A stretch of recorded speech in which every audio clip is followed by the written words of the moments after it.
My stupid battery says 20%, so I'm going to hope it lasts. Come here. Good boy. All right, so let's go right here and give me a sit. Good boy. Stay there. Okay, that's good. Okay, so leave it. You're going to go. So first, this is how I always do with puppies, and I try to do with most dogs. I found that it takes so long to really get in there that I started using leash pressure more like a dog this guy's age. So you have food, nose length, and as soon as he backs up, good. You're gonna take it. If you use the food from that hand, you're gonna take it and bring it to your eyes to break the look. Right? Once he stops all this crap, good. You mark, bring it to your face. I typically like to do it like this. I don't like using that. So once he backs up, I like going from somewhere else. Right? So then you open your hand and you close it. Open your hand and close it. Good. Good. If he goes into a down, nope. Good.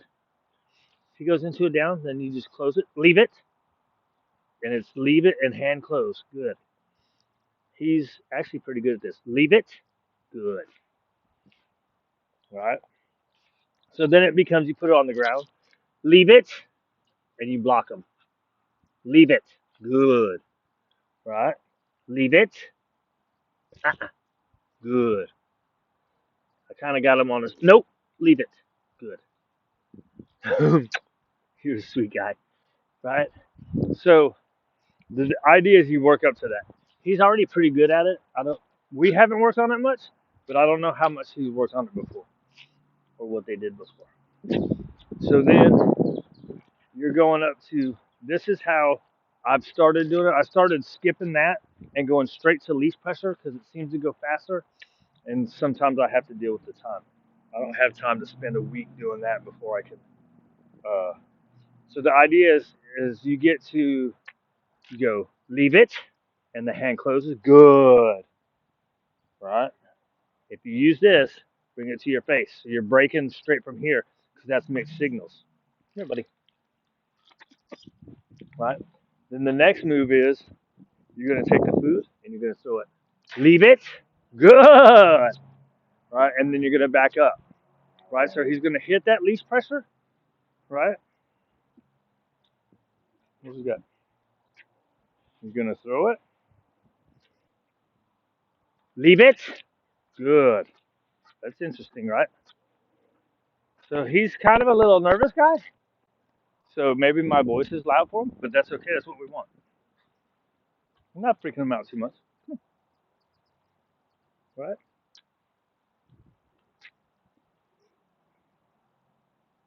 Good boy.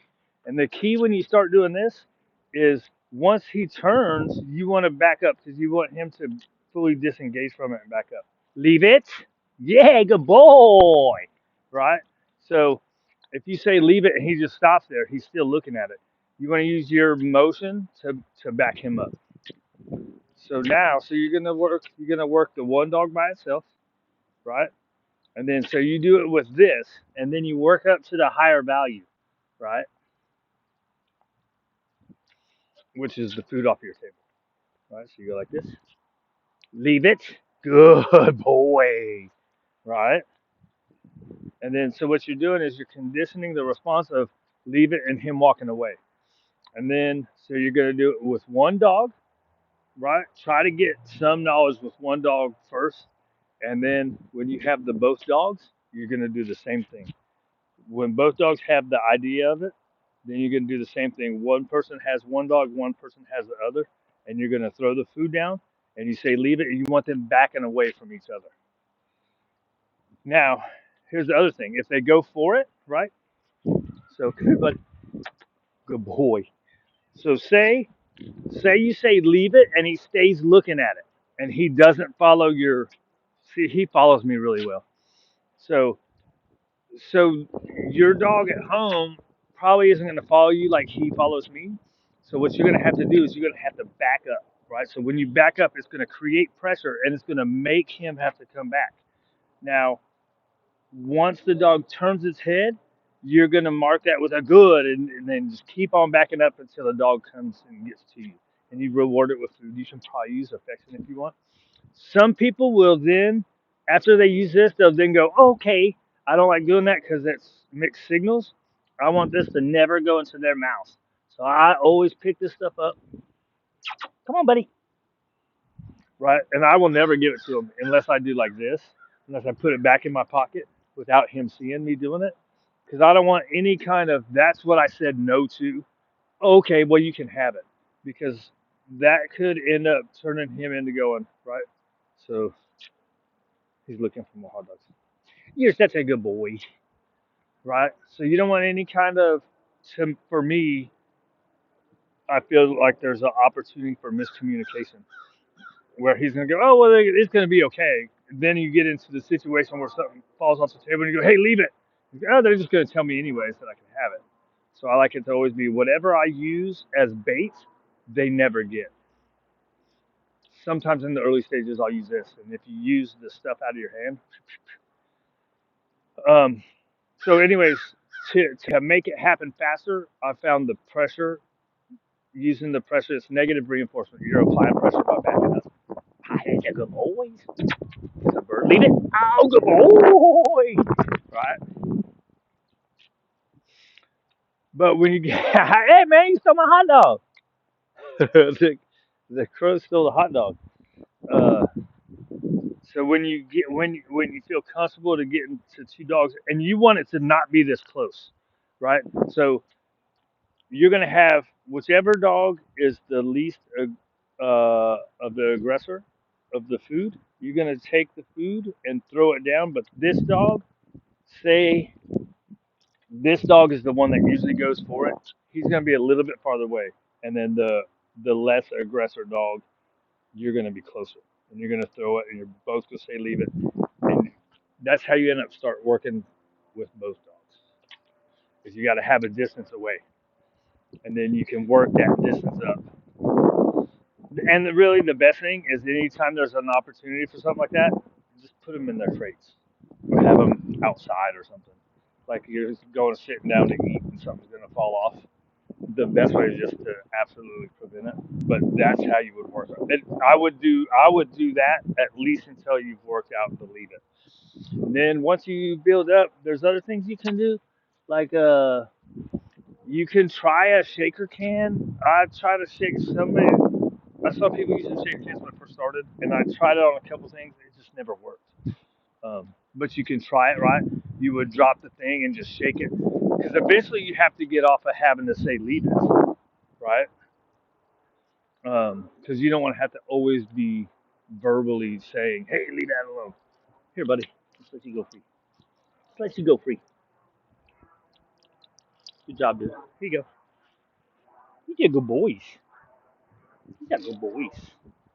Um, what was I gonna say? Look, he's looking. The crow got it, dude.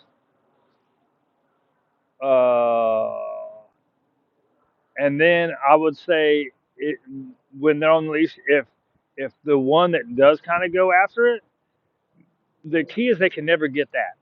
And then the second key is they've got to have something in place of it, right? So if he's trying to get this, we have to we have to use. So when you start going for like a real chicken bone or something, which would be down the road, you're gonna have like I'm giving him one piece for walking away from hot dogs. It's the same value. That's gonna be a higher value, so you're gonna have to give like three, four, five pieces of hot dogs. I use hot dogs.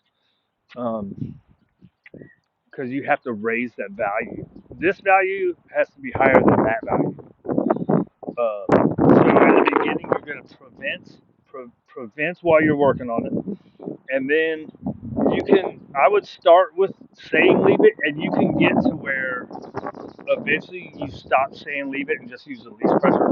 And in the beginning, I would use. I mean, it depends on how fast you want to go. In the beginning, I would use the word though, and then you can phase that out because like if you're standing behind them, when you say leave it, it's going to get his attention a little bit. He's going to be like, what was that? And then eventually he's going to go, oh well, that noise means that I have to go follow this, right? That noise means I have to go to dad. That's the big part is making sure they go away from it because the end result is if something falls, you want them just going away. You don't want them going to it. Right, buddy? Ain't that right? Ain't that right?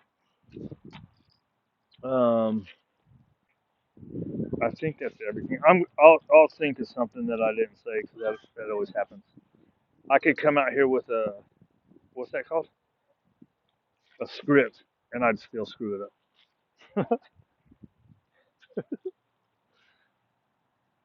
All right, dude.